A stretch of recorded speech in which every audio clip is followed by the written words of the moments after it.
We're going to see in this video how the personalized coaching in uHIT helps you keep track of your goals while training. From the main menu, I can see my current point total and what my next goal is. There are many goals you can use to track your training in uHIT, so let's look at some of them now. We start by tapping Next Goal here. First, we have goals or achievements listed by completed sessions of all time. These are important milestones because they tell you how much cumulative training you've gained. As you see, I'm well past the first goals and am now approaching 250 all-time sessions. Next, we get into login streaks. These are important goals because they track your consistency in training. All the best hitters are consistent with their training. Next, we get into the specific skills you train in uHIT. We start with zone enhancement sessions. I've completed 10 of these, and my next goal is 25. As I do more of these sessions, I perfect my recognition in different parts of the strike zone.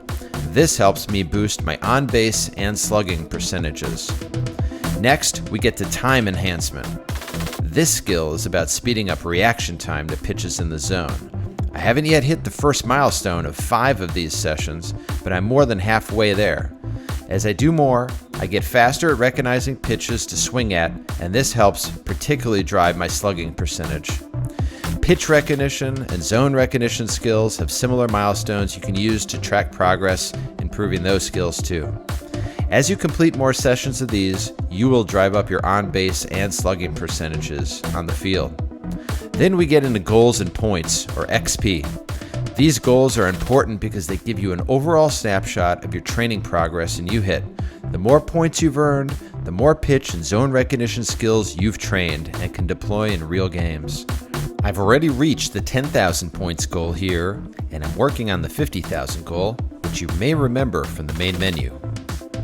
Finally, there are other achievements you can earn, like getting a perfect session or referring a friend to uHIT, because uHIT is more fun to do with a training partner, so refer a friend to make training more fun that way. You can earn achievements from learning from our in-app tutorials or personalizing your coaching with us too. So every time I finish an innings goal, I'll see those points right here, and then here on the main menu, always showing me how close I am to my next goal. Use the goals with your coach or keep track of them on your own. Either way, you're easily able to track your training progress on uHIT. Remember to subscribe to this channel and see our other videos on how to do custom training with uHIT's personalized coaching.